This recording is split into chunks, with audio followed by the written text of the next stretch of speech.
Welcome back to episode 83 of the Disorganized Wizard Club podcast. My name is Alex. I'm here with Adam. Hello. And Cam. Hey. And we're a group of Ottawa-based players that play just about anything and everything we can qualify for. We talk about decks, tournament stories, just about anything to help you and ourselves get better at Magic. Most certainly. Keyword just about. We are sitting in Ottawa on this Friday of GP Toronto. Yeah, it's not a good look for us, just considering our intro of like play just about everything we can qualify for. The thing is, We just we about in didn't there. we qualified for it, but not in time. GP Toronto? Yeah, we don't have the time qualifications. You know, we're allowed to go. Yeah. Yeah. We're allowed to attend the event. How do buys work, by the way, at a team event? There are none, right? I don't think that. Yeah, I don't think there's there are none. any. Yeah. Yeah. Okay, anyway, we just don't have the time because Alex took on a new job and is way too busy. Yeah. Not realistic to get all these weekends off Cam right and I at the just start. sort of waffled on. Yeah, a whether couple we were people gonna go invited for us, it. and we're we like, just kept being like, we'll wait for Stelly. Yeah, we're and gonna wait then- and see what Alex says, and then Now they we're all here. found other teams, and we were just like, like we really got to pick up our socks. It also doesn't help that for longtime listeners of the podcast now, I'm like currently just comically broke. Yeah. like borderline begging on the streets, you know. Even if we weren't, $90 each for a team GP. If I had a job, you know. This is going to be real funny for like longtime listeners of the show, just kind of joining us on your like journey of being broke as a student to finally when you get like a prof job and just making thousands on thousands. Like, man, Stacks on he stacks. got there. Yeah. We were all with him the It's whole like, stuff. It's whole like way. a sub narrative. They're like, man, I'm so proud of Adam. Like he went from just being a degenerate scumbag with no job to being a degenerate scumbag with a job. I've really watched him grow. Yeah, well, I mean, I have actually some interviews, but the problem is like I have an interview next week for a job that would, you know, require me to move end of August. Mm-hmm. So that's still so far away to actually getting a paycheck because presumably I'd get paid a few weeks after that. Yep. And I applied for this job, by the way, end of March. And I have my interview for it next week. Jeez. Yeah, like and I have another one actually the week after that I also applied for early April. So it's just like so miserable. I'm like, you know, and like someone was like, well, why don't you just get a job in the meantime? I'm like, I mean, what? Am I really going to work a job for a month and a half while waiting for a real job? Like, Yeah. it's like, yeah. So I'm just like comically broke right now, basically, you know, not playing as much Magic because I'm so bored. But like as soon as I get a job, I was like joking about it on the drive, right? Like we're back on the bandwagon. But anyway, we're not at GP Toronto. I wish we were because like we'd obviously win. Yeah. Yeah. It really sucks missing out on a team event that's so close. All three just instant. Yeah. I mean, sure. I'm undefeated in team events. to all other attendees of GP Toronto, good luck. You're welcome. Yeah, you're welcome. Yeah. You get a shot now. We'd have crushed. I've only ever played in one team GP, and it was a lot of fun. Which one? It was GP Detroit a few years ago, Magic Origins, team sealed. Oh, wow. Yeah, that Yeah. was a while. Who did you play with? My two buddies from Sudbury. Oh, yeah. I think I know them both, too. Yeah, you've met them. It was a lot of fun. I really enjoyed it. You have to play with people from your hometown. Actually, I played against Gabby Spart's team. We lost. We lost. Yeah. I won my match, but Everyone else got both my crushed. buddies lost, yeah. Shit. You know, you don't even mind, though. Like, you can never really get mad in team events. That's why they're so great because, like, even if your teammates lose, because you also know there were matches where, like, you just got stomped and then your other teammates just won easily and you're like, right on. Still won anyway. How's the taste? You know, like, because that was me at I joke, like, still undefeated. Like, the last 12 Forceman event, like, that was when I was, like, not feeling very great. And ABJ playing mono red, like I kept a hand that had Bolus in my opening hand, and because I assumed like, nah, he's not gonna be that. No one thinks that deck's good anymore. He's not gonna play. His team would have made him play a different deck, and then he just like turn one like Bomac Courier. I'm like, it just gets smashed. I was done in like 30 seconds, and then look over, but also my teammates all won fast. I was like, man, team events are great. You have to lose, but not. All right, so let's jump into this. Finally, we had the solo standard GP we've all been waiting for. Yeah, finally get a picture, like a real picture of a standard metagame. GP Birmingham. Birmingham. Won by Red Black. Completely and utterly dominated by Red Black. Oh, Green Black was first seed. Okay. 6 copies of the deck in top 8. That's like it's an outrageous amount. 6 copies in the top 8. And like absurd amount of it in the top 32 as well. Yeah, I mean, this deck came out in waves and it crushed people. Goblin Chain Whirler just taking over the format. Just like, Adam said it would in our spoiler episode a few month and a half ago. How Chain Whirler as would I warp first the saw the format. card, I was like, this is the best, most. So if anyone wants to go back, you should almost put a edited clip in. Like, here's Adam saying it, because we didn't have it because our spoiler list are cards we're most excited for, which is not the cards we think are going to be the obviously best cards. Yeah. But I did make an addendum on that spoiler episode, and I said, when we said Chain Whirler, because we were still excited for it, I said, this is the most impactful card in Standard. Yeah. And it took finally a solo event to really show everyone how completely warping this card is. For the format. It's busted. I said so. Yeah. Especially because, why? Why is it so busted, right? Like people probably it completely invalid. Like you can't play 1 toughness creatures, right? And anymore. we talked about this on the podcast at the time. And it was funny, even after the first couple events of Standard, we said, oh, everyone's playing Walking Ballista because, the format's dominated by X ones. Okay, well, if that's the case, do I have a card for you? And they can just play both. Yeah. And I just remember at the beginning of the format, people trying to play on Moto and stuff like mono white aggro variants, like vampire variants. Just like getting Chain Whirler just coming and taking out the trash. Get out of here. And it's kind of funny to look at a deck like Red Black. You would assume, kind of just brainstorming, a deck like Mono Red would automatically be a predator of something like this. You're aggressively scented mid-range deck, but you're a little too slow and you're just going to get Hazarded out. But your early aggression are all X1s that just die to Chain Whirler, and Red Black just doesn't fall as behind as it would before. Right, and the version that one isn't playing Bomat Courier, which is very smart. Like if we think back to, because if that's the mirror, you know what I mean?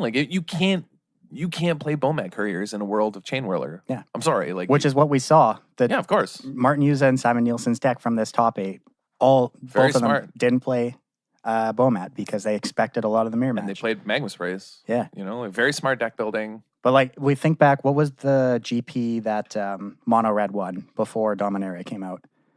And we say it was where Blue Red Gift really kind of jumped. That was Seattle. The one that Seattle. So was his name Gagnon won it? Yeah, it was Seattle. Where he had a perfect run. Back then, Red Black kind of jumped onto the scene there too. Yeah. Because Jerry top 8. Yeah, one of Red Black's worst matchups then was Mono Red. Yeah, because you can't say that anymore. Yeah, because in theory, the sort of slower aggro deck can just get stomped out because it's about trading racing, not trading. Yeah. Right, in the aggro mirrors at that level. Whereas now, they don't have to trade; they just play a Chain Whirler and invalidate your board. Yeah, exactly. And the thing is, Chain Whirler's so good because it's not bad against control. It's quite good. Mm-hmm. So it's a kind of card that's good in every matchup. Yeah, the only thing miserable is you have to warp your mana base a bit to be able to support it. You can't support double black spells in this deck, but that's fine. If you're looking at Simon Nielsen's mana base, that's miserable. You're playing Cinder Baron. Yeah, his mana base is pretty ugly. If anyone's cringe. looking at that, I don't think his mana base is correct at all. He has some he even said in his interview he's playing Heartless Pillage and that card just garbage. I don't just play another Duras. Just play the 4th Duras. Yeah. Or play another Bloodfast. Yeah. Because Bloodfast, if you're playing Red Black for listeners who are playing and you're trying to decide on sideboard cards and you're thinking I'll just play the 4th Duras over this Heartless Pillage. Yeah, he wasn't playing Bloodfast at all, which I think is a mistake. Just play Bloodfast because watch the semifinals against the blue-white player. He is so comically in trouble on board and he's facing down so much. And his opponent plays a Bloodfast, and instead of using a removal spell, he counters the Bloodfast because he uses a disallow on a Bloodfast because it's even at 7 life and facing down creatures. If that sticks, then it doesn't matter what it's like. It's over. Any of these permanents that draw cards are just basically lights out for blue white. Bestiary out of green, Bloodfast out of black. Yeah, they're all terrifying. Yeah, Chandra. Yeah, Chandra out of red. I think Simon Nielsen's list should be playing it. But yeah, so this deck came out in waves, and I think it's mostly, a lot of it is in part to, we talked about this last week where we brought up Matthew Folk's deck list. Well, he was like the biggest influence for this Yeah, PP. and we put it on the screen while we were recording, and Adam mentioned, he's like, yeah, this looks like the best version of the deck. And then multiple people played his deck. Like 3 people out of the 6 played his deck and thanked him. Yeah, and thanked them in his top 8 profile for testing this deck, essentially. And, Yuza Nielsen basically just took that deck and went to the next level to try and beat it. But I mean, just cutting Bomat and adding Magma Spray and going a little bigger. Mm-hmm. But one of the things I remember folks saying just from watching his stream in the week leading up to this, he's like, you know what? He's been playing a whole bunch of decks on stream, trying out everything. He's like, everything I've played just feels very mediocre. There's nothing stand out. Like, no decks are good. And he's like, this is the first deck I played where I actually feel like I'm just miles ahead of everyone. And it's like the first actually good standard deck I've played in this format. Yeah, the deck's very good. Yeah. And, it's That's why I was saying, like, as soon as I saw it, I was like, this is the best red-black version. All other versions are inferior. Yeah, so it's going to be interesting to see how standard adapts to this now, because are all the red-black versions just gonna kind of try and go bigger and end up looking like the 4 Phoenix version Yuza played, or the 2 Phoenix version that Nielsen playing, all getting rid of Bomat? So yeah, it's funny actually. Like, I think Blue White actually got pretty unlucky to lose in the finals versus Simon Nielsen. Well, he completely crushed him in game 1. Yeah, not close. Yeah. I think he got quite unlucky. It's a very awkward draws. Like, it was just a very awkward game, and I think he's actually favored in the matchup. I definitely think against a version like and it's Nielsen this because played. of this version. That's the one thing you need to be aware of if you're playing, which is why this version needs Bloodfasts. Mm-hmm. It can't be playing garbage like Heartless Pillage, because your worst matchup is actually Blue White Control. Sure, he beat it in the finals, but like that doesn't mean anything. You know, like, anyone can get lucky in a bad matchup. But even Simon Gertzen, like, as Blue White was just mowing through the top 8 versus Red Black vehicles, Simon Gertzen was like, his Blue White deck list is very well positioned, because especially versus Yuza, who he beat, I believe. Yeah, he did. If they're playing Magma Sprays and unlicensed disintegrations, so for listeners, this guy who was playing Blue White also listened to the podcast and realized that playing no creatures in his control list was the correct play. Yeah, he went the no win condition route. And pull from tomorrow. Yeah. But he still played Glimmers, which Did is... he? Yeah. Did he? Yeah, he cast a Glimmer on stream, I'm quite sure. Because at one point he had 2 energy. Let me just find it real quick. But anyway, like, he has no creatures, so he can't get unlicensed disintegration. No Glimmers. Oh, I thought I saw a Glimmer. No, he's playing Blink of an Eye, Commit, Disallow, Scatter, Pull, Settle, Wreckage, Syncopate. Aether Meltdown is where he got the energy from. Oh, that's why I saw 2 energy. Yeah. Right, it was on the board as Aether Meltdown. My bad. Yeah. What I really like about this deck is the sideboard strategy of Sorcerer's Spyglass versus Red Black. Did you see how good that card was? Sorcerer's Spyglass, Cam and I were talking about it on the weekend. We were just laughing about how insane it was. I thought it was goofy at first, Same. and then I played it in testing, and I just my opponent just left a Chandra in there, or or a Ballista, or whatever. They can't bring back Scrappy. Chandra, Ballista, Heart of Kirin, Karn.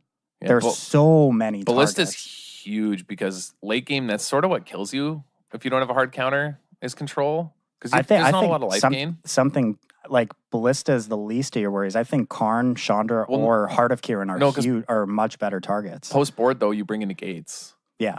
Right? Yeah. And like, there are a lot of games where you're like, all right, I have a negate, but if he plays Ballista, I'm dead. And also, if there's already a Ballista on 1 or 2 on the board that you don't want to waste removal on, or they're not going to attack into a Settle or Seal Away, then Spyglass is insane. Yeah. Because it shuts down.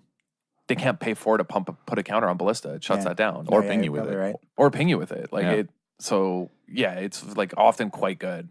Yeah, and you're not like I also like playing Fort Teferi. Like, let's just play the most powerful. We can get to this why he's playing Fort Teferi, but it's definitely like Swamps of correct. Yeah. Well, it's your only way of winning the game, actually. But Gideon. Well, aside from Gideon, but he doesn't count. Yeah, he Spyglass is so good because it's not like you're just bringing in for one specific card. There's multiple cards in that matchup that are great, and your opponents aren't going to leave in a Braids versus you. Yeah, of course. They can't. Yeah.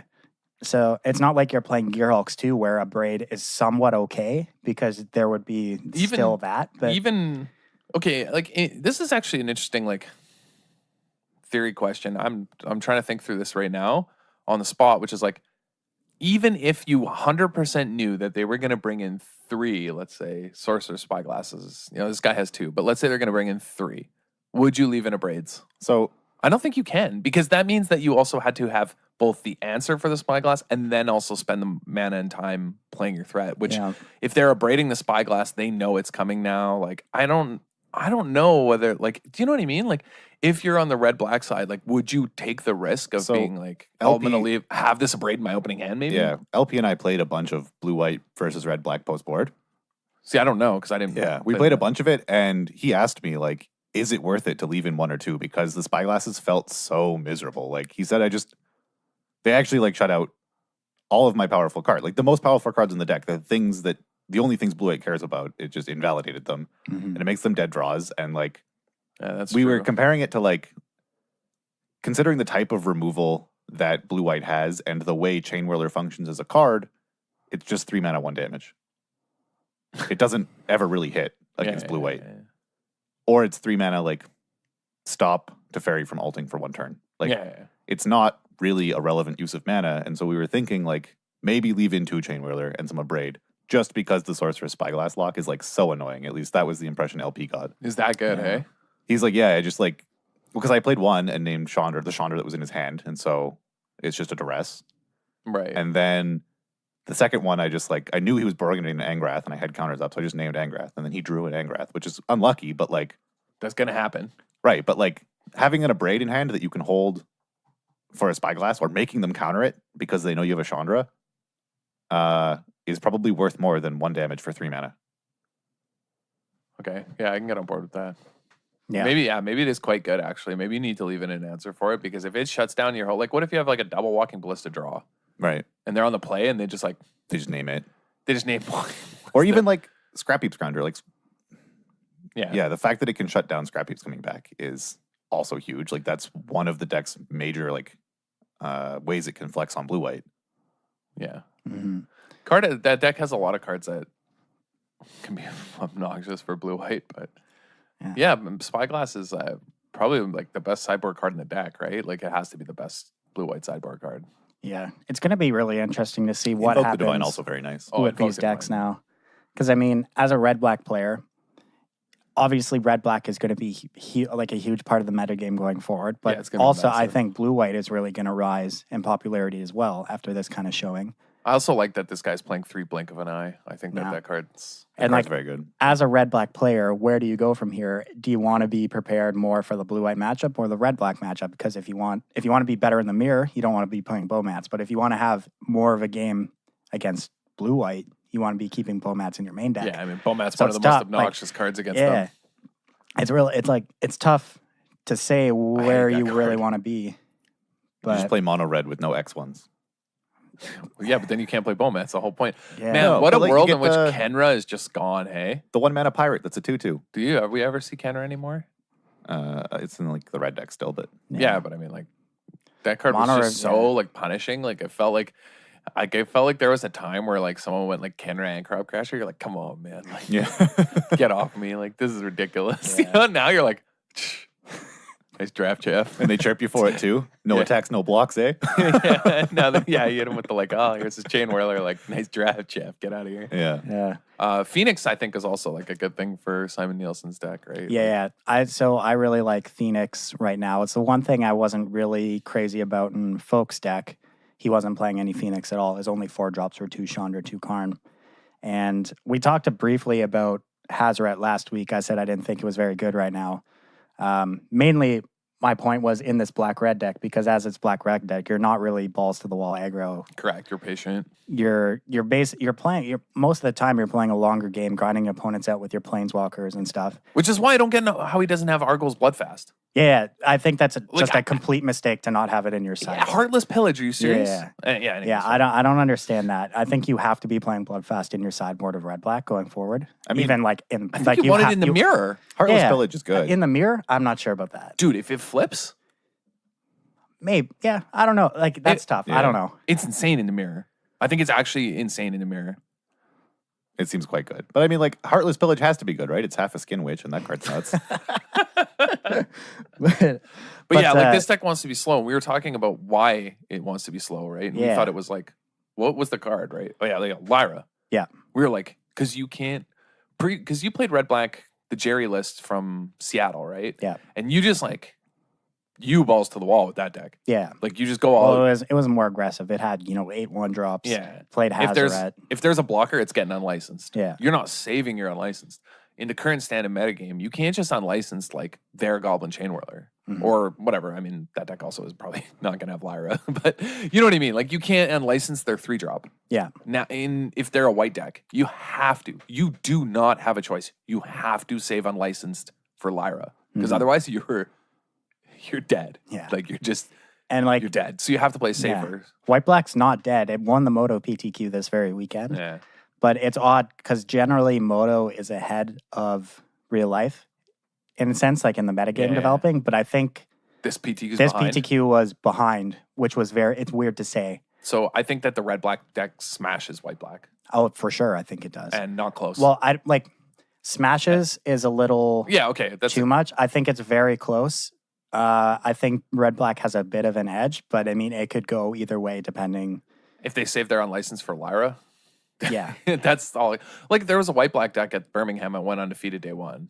You know, so like Yeah. But the thing is, like That deck's not dead. there I was just- also yeah. a mono black control deck that went undefeated day one. Simon Nielsen's only loss Yeah.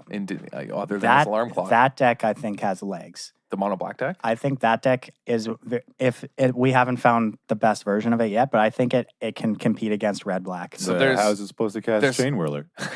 So there's a bunch of versions actually of this deck, and I'm actually quite curious about. I think that deck is like the dark horse of the format. Maybe. I don't think that Torment of Hailfire is where you want to be, No. but I mean, I get it what he's thinking because he's playing a bunch of Kebal strongholds. Is it? Yeah. But It's tough because that deck plays Glint Sleeve, right? yeah, I don't think you want to be playing that card at all anymore. This leaves worth it. I think Glint Sleeve's worth the risk because it's like if they don't have Chain Whirler on 3, and also like the mana base, like you pointed out for Red Black and a lot of the versions people are going to be playing Miserable, yeah. won't be perfect. So I Yeah. think you might be able to get away with a turn of a Glint Sleeve draw, and drawing a card off it is probably already good enough. Yeah. And if they don't have it, then you get to run away. Yeah. Maybe. It's questionable in like a mono black, maybe if you're worried about Chain Whirler. I still think you auto include it in green black energy because your Rish cards can get out of range. Yes. Oh yeah, that's Like a Glint big Sleeve one. into Rishkar, and now it's safe from Chain Whirler. That's you a get to huge. run away with the That's a game. huge deal. Green Black's still a very good deck. Maybe you play more Rishkar because of this. 'Cause they're only playing 2. Maybe you can play 3 to like help race because if they're trying to be a bit slower, you can speed up and it protects your Glint Sleeves and Llanowar Elves. Yeah. Yeah. I've heard from Green Black. I've heard discussion about Green Black going forward and people talking about, trying to insulate yourself as well as possible against Chain Whirler. So like cutting Llanowar and playing like Servant of the Conduit. I talked to Cam Or about something like potentially cutting Llanowar for a while. We were still undecided. Like, and humorously, the only reason we didn't was because we had Vraska's main deck, and we just wanted to cast them faster because Yeah. that card's completely demented. Like, It is nuts. Yeah, That- but against a Chain Whirler metagame, I think it's like it's too completely risky. reasonable to just play Servant instead. Yeah, and Servant. Like, if that point though, I think you move to Bug because the Yeah. mana's better. You play Bug and you cut the Chupacabras and you play Hostage Takers because they can pre-combat get Heartacarons out of the way so you can pressure Planeswalkers. Yeah, Interesting. and the mana is better. Yeah. in the Bug list if you're playing Servants than it is in the Green Black Llanowar Elves. Yeah. We- Especially if you're like cutting did double black spells Yeah, for we like did- we did the- Hostage Taker and such. We did And you the get to just math. Scarab God people who are cutting Vraska's Contempts. Yeah, and like in the Green Black Mirror, they don't really play many copies Right, anymore right. because Green Black it's with- an adventurous impulse deck. Yeah. Yeah. Bug Man, Standard's wild. Standard's actually like legitimately Bug might great. still be an adventurous impulse deck, but I can't imagine it having not a good matchup against straight green black. Yeah, I think like as dominant though as like Green Black was at this GP, I don't think it's like a one-way thing. Like I don't think it's gonna stay. You know what I mean? Like I don't think that we're entering some like doom and gloom phase of Standard where now other archetypes won't be viable because Green Black is still a very good deck, Yeah. despite what a lot of people seem to think. And there's wrong. so much- they're wrong. There's so much play to it. Like none of these green black decks. So one of them was playing 4 Brontodon main, like Jade Light, I think, despite its power, is kind of a filler card at the moment. Yeah. And also, I don't think you can afford to play a Jade Light into a Ballista where it gets pinged in response to the trigger, Yes. or risk it drawing 2 lands and then getting a Chain Whirler. Yes. Yeah. And it's like Alex said, you have to try and mitigate the damage that Chain Whirler can do to your deck. And also, none of these green-black decks are playing Bristling Hydra. That thing's just unlicensed proof. Yeah, I mean that's an maybe important. they go back to it. Yeah. Right. Yeah. Well, the bug versions did play it. Yeah, exactly. Because the bug versions wanted to.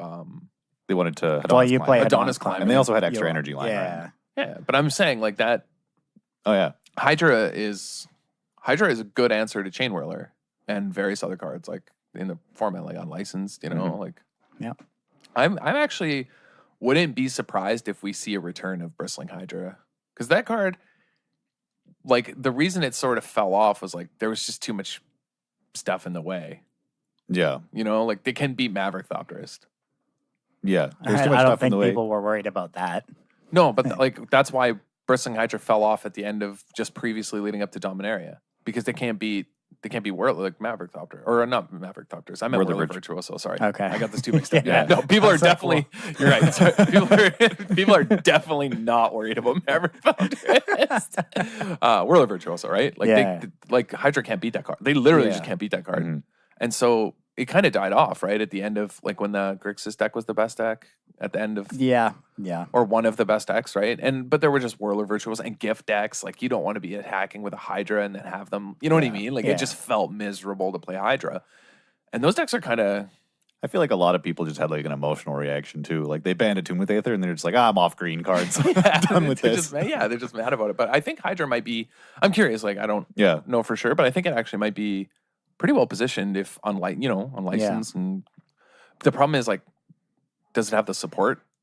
Like, is there a deck around Hydra that's good enough? Like, I think you just take the Adonis Climb shell and cut climbs. Yeah, maybe. And play other blue cards. You know what I'm interested about right now is something like Blue-Red Gift because, you know, a lot of decks before, they were all playing, you know, Scavenger Grounds in their mana base. Have you seen any decks playing that card anymore? Nope. You can't. You're playing Chain Whirler. Yeah, exactly. You just can't.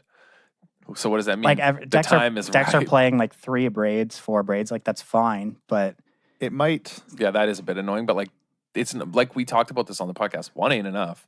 Yeah, 1 a braid versus gift is not enough. It's not enough. They're gonna get you. It's a little tough. I guess how many X1s does Gift play? Gift plays a lot, right? So I do think that is a beater. You know, like I think it has a bad matchup versus more aggressive red black. But if people slow down as they've been doing, but I don't know. Magma sprays actually, that's probably more annoying. If than people a are playing more Magma magma sprays, that's also annoying. Yeah, magma spray is more annoying than a Bomac courier as gift. You're like, come on, man, don't like magma spray my like. Maybe it's a champion of wits. That's actually, oh god, yeah, never mind. Right, maybe you just play like.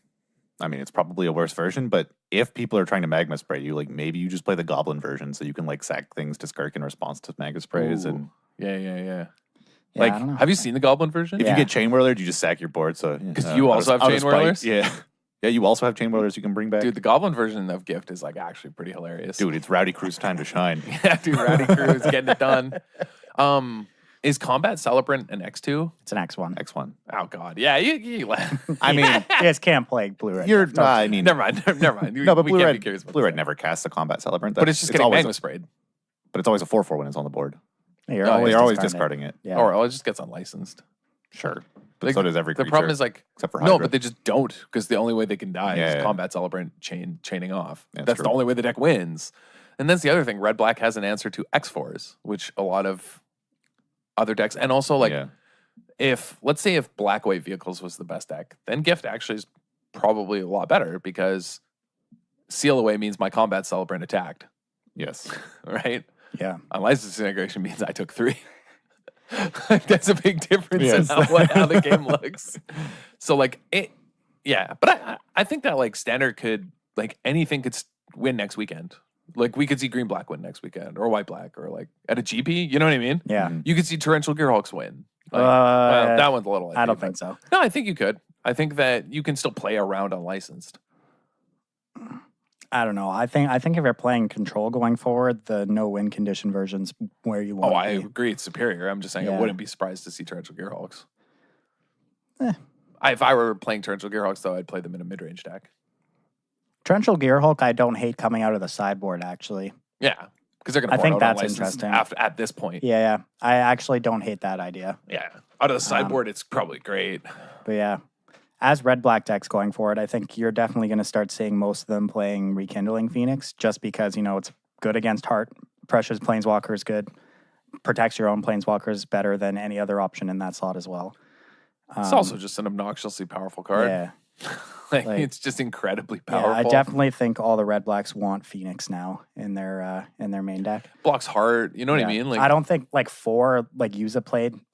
Maybe not. I think 2 is a good. I think 2 is a good number. Because if you get flooded on those, that's I really like Nielsen's split of 2 Chandra, 2 Karn, 2 Phoenix. I think that's good. I like that. I also like 25 lands because you're yet to play Glorybringer now as well. Yeah.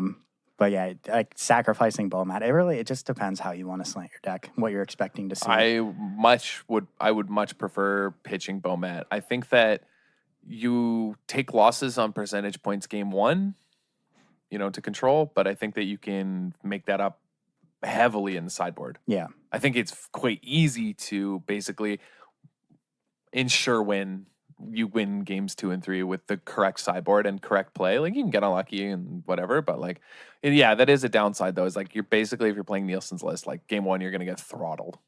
Like, you are basically going to get, you have to get quite lucky to win game 1. Yeah. Yeah. But yeah, like you said, the sideboard does so much for you. You get to board into Bloodfasts, you get to board into Doomfalls or Duresses if you're playing it. More Planeswalkers, it's really... the matchup becomes almost easy post-board. It becomes difficult. It favored for you for sure, I think. Yeah. It's tough though, because you board in answers that if they don't deal with, they basically lose on the spot. Mm-hmm. It's just, how do you want to counter the Spyglass problem is where you kind of... That's what we're still deciding. I actually, I think it was Yuza who played Release the Gremlins. So did Nielsen. They each played one. Did they both? I like that. Yeah, well, Release the Gremlins is great. Yeah. I mean, Heart of Kieran, it's good to mirror. I mean, yeah. Why not just diversify your annoying threats? Like, you have 2 Chandra, 2 Karn main, but why not go to 2 Chandra, 1 Karn, 1 Angrath, 1 Liliana? Oh, just bring in a bunch. Liliana was insane. Right, just play on coverage out of green-black, by the way. Just play a smattering of different annoying threats. Dude, it was... I don't hate that idea either. Bringing back a Verter Gearhulk, Lily was bonkers. Yeah. Bonkers out of green-black. And he brought it in versus red-black because that guy was smart, man. The guy playing green-black, because he knew their post-board plan against him would be to slow down as well. Mm-hmm. So he brought in Lily. So this is a point we were talking about just before the podcast started of why this red-black is secretly a mid-range deck. And it's, how do your control opponents sideboard against you? Yeah. And I was saying, you're not an aggro deck if your control opponent is bringing in Negate, which they 100% are against red-black, because it slows down and plays all these non-creatures and extra planeswalkers post-board. Yeah. Mm-hmm. Yeah, whereas mono-red, not... Yeah, you can't bring in Negate against that deck. Bring in Negate or gremlins. You're just oh, God. Yeah. We're not gremlins, sorry, goblins. Yeah. Yeah, they're not bringing in Negate, Even a deck like green-black, Constrictor, is gonna stay aggressive and try and beat you down. You're not really bringing in Negates, probably. No, they're an Adventurous Impulse deck. Their deck is all creatures and of Vraska. Yeah. Yeah, exactly. Yeah. It's, you know what I mean? Yeah. But they have to, and also, if you've played the green-black versus blue-white matchup, if the game goes long, it's impossible almost for green-black to win. I still think, if it goes long, sure. Whereas, it's not impossible for red-black. True. Yeah. I think from blue-white control going forward, we're probably going to start seeing more Negates in the main deck, though, and less Essence Scatters. I don't know. I'm torn, man. I've played it. I played that a different list, and every time I played lists without Essence Scatters, I was like... Well, no, I don't think you're cutting Essence Scatter, but, looking at Leo's deck from this weekend, he's playing 3 Scatter, no Negates in the main deck. I wouldn't be surprised to see, 1 Scatter, 2 Negate going forward. I would rather have the Scatter still. Game 1, yeah. Game 1? Oh, yeah. You just don't know what you're going to play against. Yeah, I'm not not sure anymore, though. Yeah, but this is if we're expecting a lot of control and a lot of red-black, I think Negate is something you want more. I don't think you're expecting that much of it. I think yes, no, those but the decks are thing is, popular and even strong. then... Yeah, but I think those are probably the 2 top dogs in the format right now. But you're missing the major right? problem for the blue-white deck, which is if you're on the play and your counterspell is Negate, that's miserable. But if it's Essence Scatter, you're already ahead. But what are you countering on turn 2?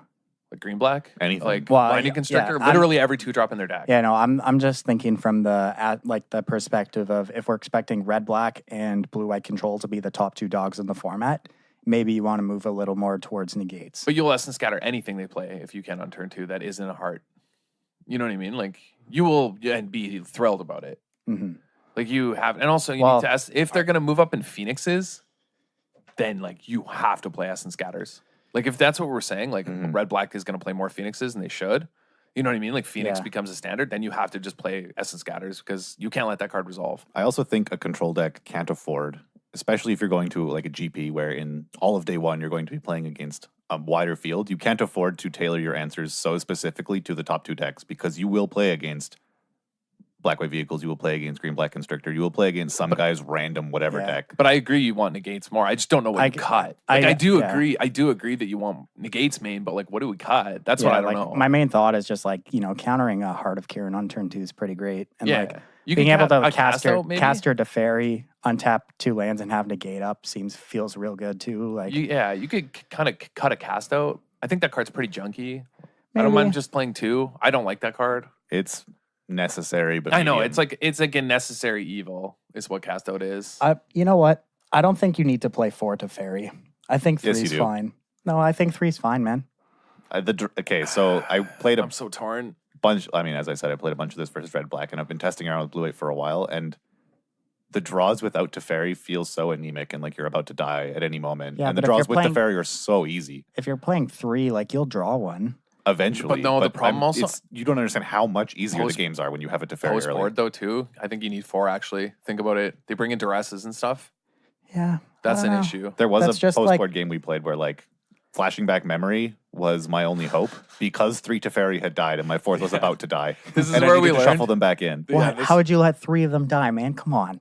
Because I'm trying not to die, so I have to use them to like this is tuck things. Where we had the conversation that you have to play 1 commit to memory in this deck. Like you have to because you have to be able to shuffle your Teferis back. Yeah, you have to be able to shuffle either your 1 Gideon or your Teferis back in to win the game because it's Although humorously, like standard at the GP level and the Moto level and like in paper can all be wildly different. And I think that like the reason I wanted to get back to this is like the reason I said we could see almost like any deck win though next weekend. So I don't think it's like Cam said, like at a GP this weekend, like you could play against anything at a team event. And also like people don't pay attention to like a GP in the UK as much as their local, what they think their local meta. Like people showing up to a Grand Prix in Toronto aren't.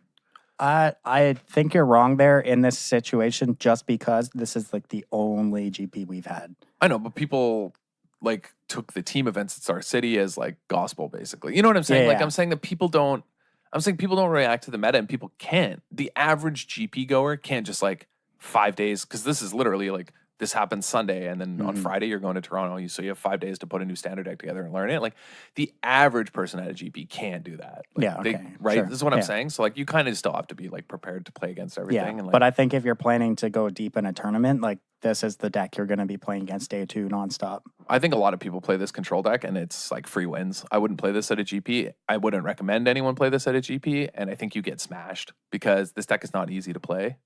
Oh yeah, you're gonna go late. It's slow. You're gonna have no breaks. Yeah, exactly. It's slow and it's not a control deck that has free wins. Like it's not a control deck where you can like make mistakes. If you make mistakes, you're dead, or Yeah.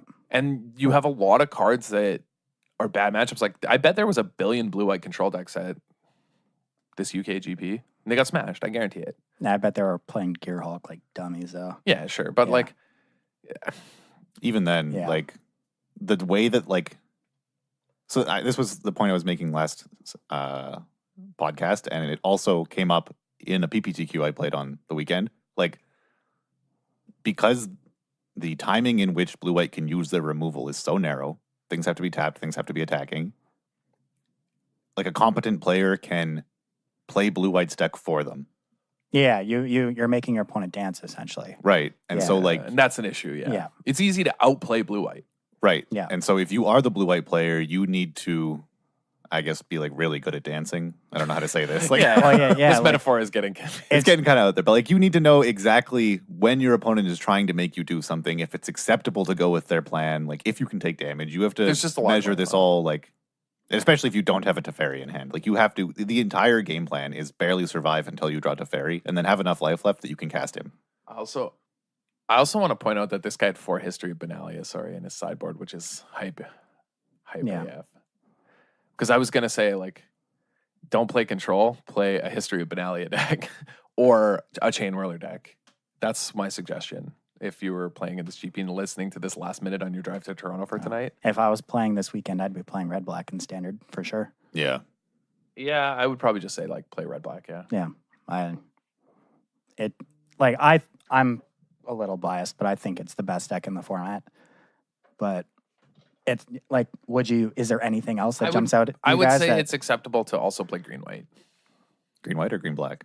Green white or green black. Okay. I think that those decks are also like acceptable at a tournament where you're not 100% sure what's happening, because these decks all have proactive game plans. Mhm. Yeah, I think that's what I would say is like play a deck with a proactive game, because I think the green white deck is actually still good. I'm just not sure that everyone's building it and playing it correctly. Like, but like there are some very powerful cards and very obnoxious cards, and that's the issue is like Chain Whirler and Land of War Elves is like yeah. annoying. But I mean, does it matter? Because if you already got your 3 drop out on turn 2, then Yeah. you don't care. But the problem is if like your first Land of War Elves gets magma sprayed, Yes. then we have Yeah. a problem. There's Like- some mini upside, though, I noticed as I dejectedly put a lot of my X1s in the bin.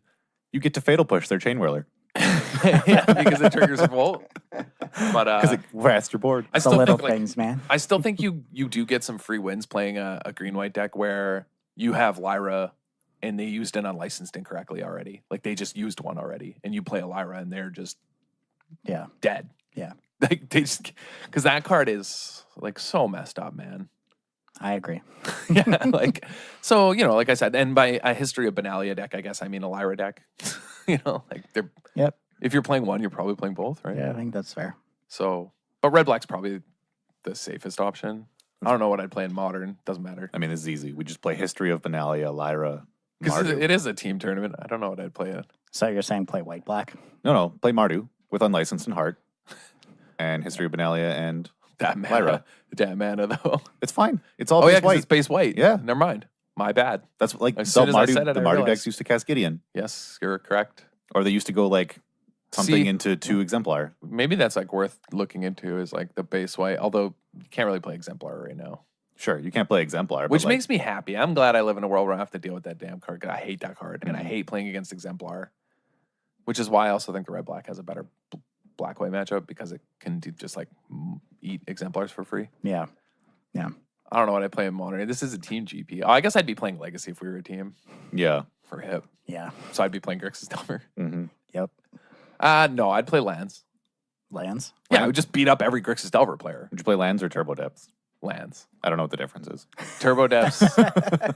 It goes fast. Oh, okay.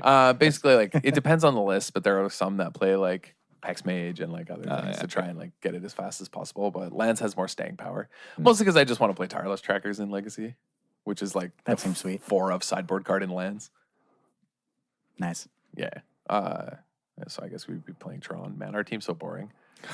Our team's so try Red, hard. Black, Tron, It's Lands. just a bunch of tryhards, dude. Like just red, black, and standard. Like I don't even know if I Modern was playing Tron. modern at this event if I'd play Tron. The only reason I play that deck currently is because it's the only deck I have. yeah, but it's also I think it's actually good right now. Do you? Yeah, because I haven't been following the modern. best I don't decks know. are can you beat humans Yeah, like easily? probably. I don't Okay, know. Yeah, Aren't the okay. best decks like Humans, John. Affinity, and John? Yeah. So you can also smash Affinity as Tron. I actually think it's a myth Affinity has a good Tron matchup, because you would think on paper, right? Oh, like this hyper aggressive deck is just gonna smash. The problem is that like if you don't kill them on turn 3, like if you don't nut draw them, they O-stone you and the game's over. Yeah. That you actually are just Yeah, dead and you can't come back. yeah. True. Because like I've played a lot of Affinity and I've lost to Tron where I'm like, because they just have an O-stone up and I'm like, I can't. Cool. The game's only Thanks for coming out. yeah, I just can't do anything. Like Yeah. just a bunch of tryhards playing these decks. Probably, I'd feel a little better about that deck choice too, knowing that, Tron has the problems with inconsistency where, having 2 teammates that can back you up, even if your deck just gives you the middle finger for one round, Yeah, and your teammates are playing red black Yeah. aggro, which Playing is consistent very and good, consistent and decks. either Yeah. lands or Grixis Delver, which are both the best Yeah. 2 decks. Yeah. Okay, let's move on to this topic because we've been talking about this stuff for 45 minutes now. We basically were just talking about this topic anyway. Yeah, we were Like writing all we on were it, going to talk about today was sort of like what I mentioned last week of like the funny design situation or metagame situation you get into when certain cards in standard hit like peaks and valleys of power level, right? That certain cards are so format defining and auto includes no matter what you're playing in the deck. Yeah. And there are certain cards in standard right now that it feels like it was when Heart, Smuggler's Copter, Gideon, Reflector Mage, Avacyn were like, those were just the format, right? These pillars. And there are certain times where the pillars of the format are so strong that they're the only things worth sort of considering. like what blue cards were in that blue-white flash deck? It was Reflector Mage and Negates in the sideboard. To the Reflector Mage. Some were playing like rebuff. yeah, Oh yeah, for a while. then that died. It was just a white deck. It was mostly white, splashing blue. Yeah, it was sideboard. what, like Inspector, Copter, Thalia, It was blue sideboard. Dahlia, Gideon, yeah, Avacyn. Gideon, Avacyn. Yep. But like, what were you talking? Oh, Yeah, like the power level of standard is concentrated in a small number of cards. to the point is where that you don't have a choice to play them. This is what I was getting at. It reached a point that in testing over the last couple of weeks, like Cam and I have been testing more. Cam's been testing a lot. We reached a point where we considered playing Dissenter's Deliverance main deck in green-black Constrictor.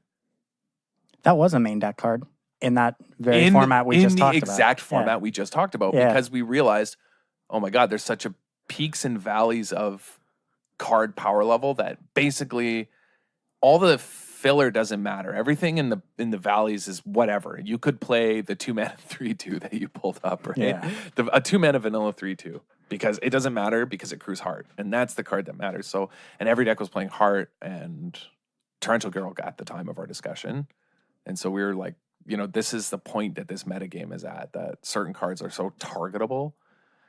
And I think that that's what's kind of happened with like even the way Red Black is built, right? Like Bomag Courier is like one of those power level cards, but like, okay, we'll just target it by playing a bunch of Chain Whirlers and Magnus Rays, right? Mm-hmm.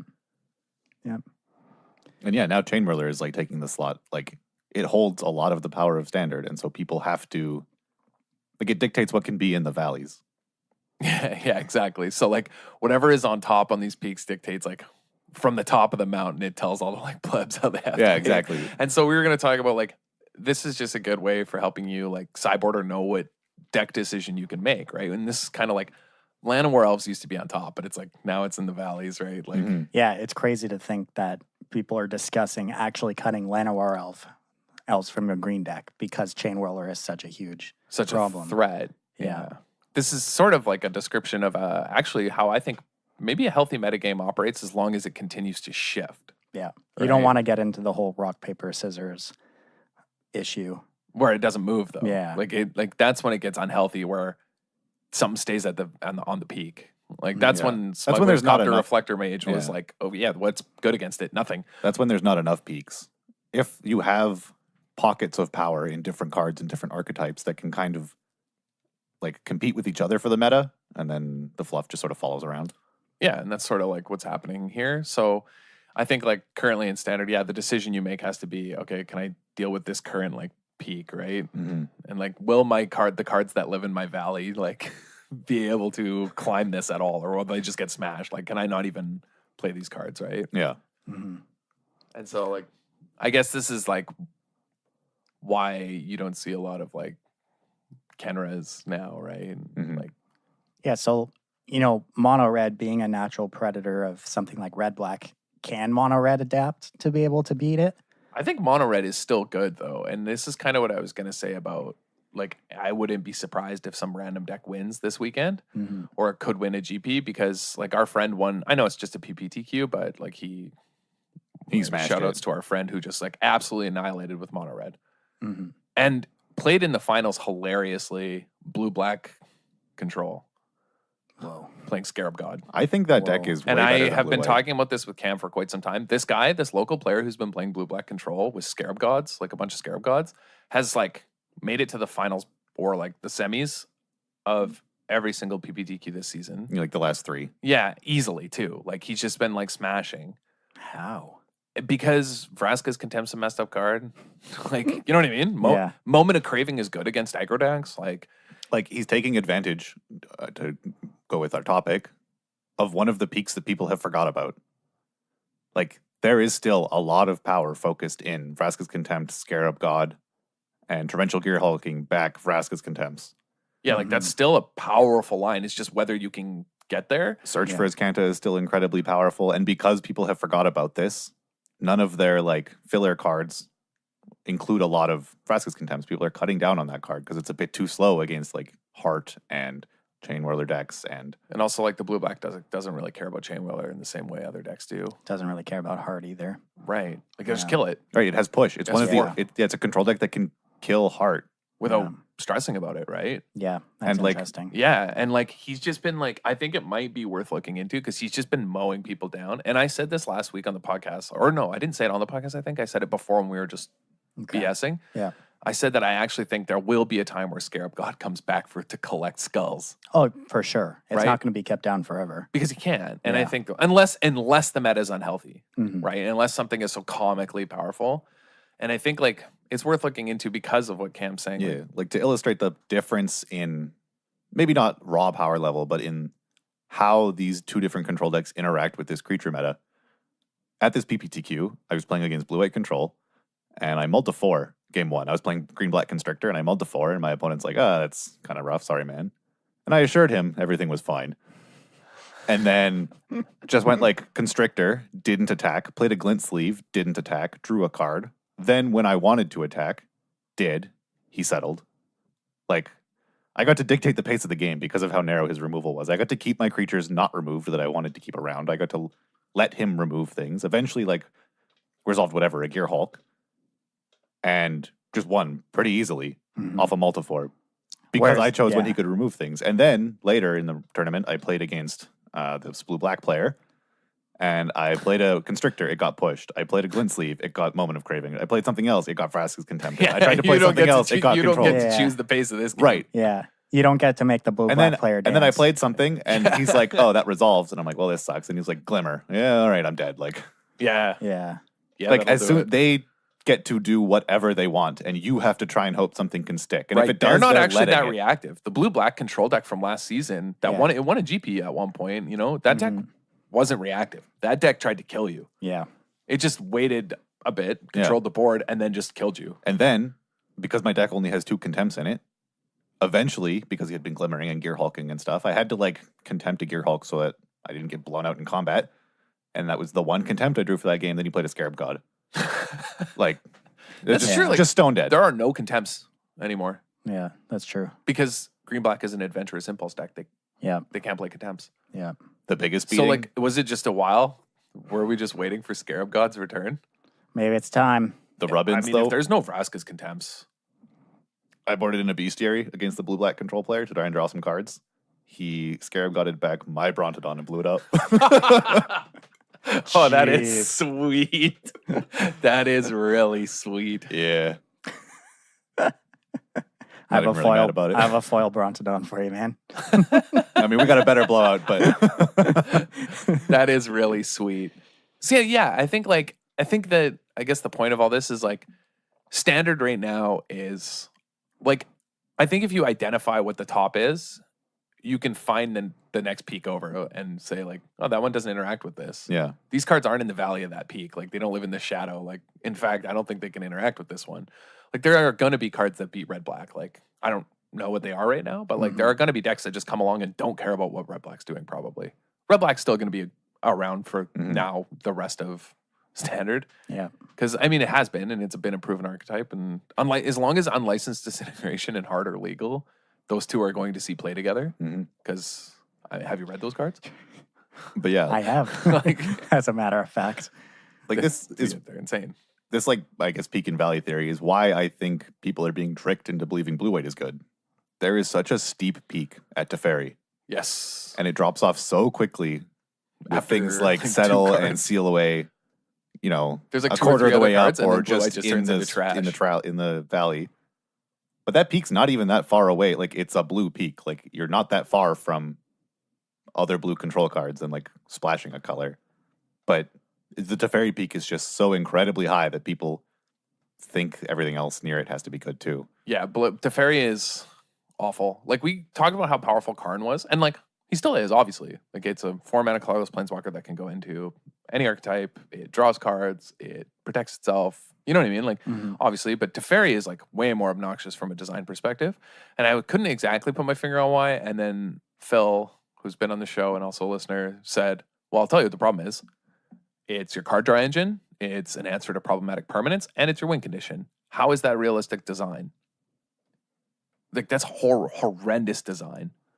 Like, planeswalkers in the past For a have control been back. Like, that's 1 to 2 of those things max. And if not, then they're busted. And Chandra actually is example of one of them. It's a win condition, And a card advantage. a card and advantage, An and an answer to permanence, Yes. but not problem permanence, which Teferi is better than Chandra in that regard. Yeah. So, and Karn isn't. Like, Karn is a card draw engine and sort of protects itself. You know what I mean? Yeah. Like, but Teferi is like offensive in its power level. And that's, I think, why you're saying like the blue-eye deck tricks people into thinking it's better than it is. It's very good, but it's good because and that's, I think, why Cam was saying like, no, you got to play 4 Teferi. Yeah, you have to play 4. Because it's just like the peak on it is so high. It's like when Elspeth's Son's Champion was legal, right? Man. Were you gonna play 2 Elspeth like a No. sucker? No. You gonna play 2 Siege Rhino? Yeah. Like, I just got my deck out here. I'm just gonna play 2 Siege Rhinos today. I don't think it's particularly well positioned. Can you imagine if somebody said that? If somebody said that to you in Standard, or they were like, I think I'm only gonna play 2 Galactic Company this weekend.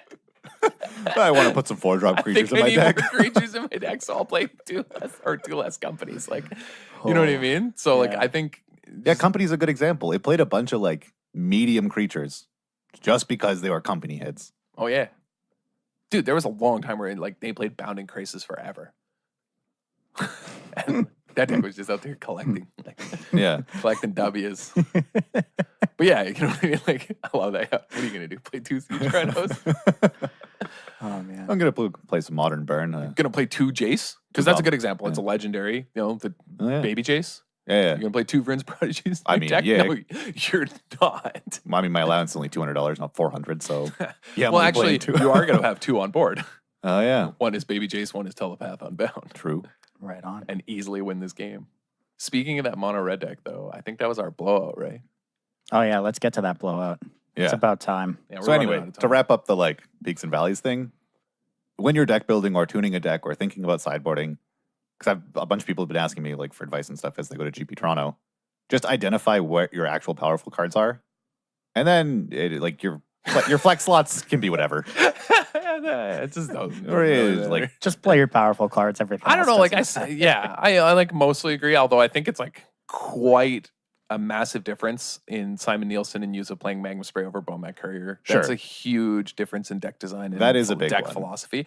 But I think you need to think. It's more so about thinking about what your deck is built around. yeah, I'm not saying that like in those flex slots, Just some play, cards like- some cards won't be better than others, Play but I'm whatever saying that Garbo card. the impact those flex slots have is much less than the time and effort people put into considering those flex slots. Right, like the flex slot is like Glorybringer. Is the one Glorybringer really like?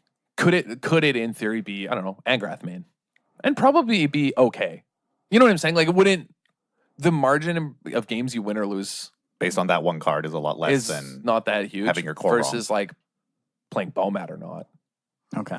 Do you know what I'm saying? Yeah, I know what you're saying. Because like Angrath might be better in some games. It might win you more games. Maybe. But like, Yeah. you know, but but it's hard to say. You don't know. It's so situational. Whereas Bomat and Magma Spray aren't really situational. This is like a core philosophy behind how the deck is built. So anyway, I don't know. All right. Yeah, speaking about core cards and how they line up, this blowout comes from the PPTQ that happened on Sunday. Sunday was Mother's Day, right? Yes. Yes. Happy belated Mother's Day to all mothers. Who obviously listened to this. If you need to podcast. retroactively get your mom a Mother's Day gift and you want to buy her magic cards, check out wizardtower.com. They have free shipping on singles in Canada, all your single needs. This I mean, podcast is hosted there. They even have if other your mom articles. plays like D&D or board games, or If she like- plays EDH, we're not going to judge. but I'm saying they have a huge Oh, board yeah. game selection. They have like tons of D&D stuff. So like, if you want to get your mom's a nerd, or you want to, if you're a real scumbag, you can get her a present that's really for yourself that you know she won't like, but we'll just leave around the house. Yeah. Yeah, lots of great stuff at Wizards Tower. Lots of great content. Other podcasts, like shout out to Commander's Brew. I know they give us a shout out Yeah, those guys are good every dudes. week. Great Commander podcast if you're into that kind of thing. So let's get this blowout. So the blowout, it's ABJ, our friend, is playing mono red, just like Hazaret mono red, against green black Constrictor. And his opponent, the game's kind of stable. They're doing whatever, like attacking, blocking. And his opponent on one turn plays out a second Winding Constrictor to his folly, because ABJ To his fault. then gets to cast a Chain Whirler, and because he had a Soulscar Mage on board, it puts a -1/-1 counter on every creature his opponent controls. But there's 2 Constrictors, so they all get 3 -1/-1 counters. Ooh. Plague wins his opponent and just like wins on the spot. Well, yeah, I imagine you just win on the spot when it happens. Yeah. So we're going to track down a foil Goblin Chain Whirler for ABJ for this blowout because it's a wild one. Also, shout outs to listener Ryan, I believe, who is out there crushing with the mono blue Flying Man list. Oh, yeah? We sent him. I think he sent us a message about it, Oh, right? yeah. Was What's it it? Ryan? I think that was his name. Like, we get like a bunch of messages. I'm really bad at remembering like people's names. I'm pretty sure I got this one right. But I'll yeah, he find it. messaged being like, "Oh yeah, I'm out here just smashing with the mono blue flying men." So shout out to that guy for doing that. And I'm sure our friend Chad, who also won a PPTQ. Jonathan. Oh, It's it was Jonathan. My bad. Yeah. I'm sorry, Jonathan. Right on. Forgive Yeah. me. But props and That's nice. a deck that actually like figured out how to solve the Chain Whirler problem kind of before it was a problem, because like I played against Chad a couple times on it, and he was watching another friend play it just for fun. And the friend was going to play out a bunch of creatures. He's like, no, you can't do that. Like, he has Chain Whirler in his deck. Like, you play out your favorable wins first. Then you play everything. So everything's an X2. yeah. Otherwise, you just lose on the spot. Yeah. Yeah. I mean, I imagine that's what Jonathan was out there doing as he Yeah. was smashing. So I was just nice to hear a listener being like, "Oh, hey, thanks for sending the list," and like I've been out here smashing with it. So cool, yeah. And like if anyone ever wants lists or ideas, like we always, we love hearing from you. And Yeah, for sure. if you want to contact us, Yeah. Stelly will tell you how. You can find us on Facebook, the Disorganized Wizard Club podcast, also on Twitter at DWC Podcast 1. Shoot us a message if you ever want to talk about something we talked about on the show, get a deck list, or if there's anything in particular you want us to talk about. Yeah, a lot of great During the episodes episode. come from questions from Yeah. listeners. Yeah, definitely shoot us a message. Also, as always, check out wizardtower.com. All your magic signal needs, great sponsors of this podcast. And however you listen to this podcast, whether it's on Podbean, iTunes, any podcast app, leave a review, rate the podcast, share it with your friends. It's, the best way to keep this thing growing and bring it to new ears. And thanks for listening. We'll catch you all next week. Good luck, have fun. Later.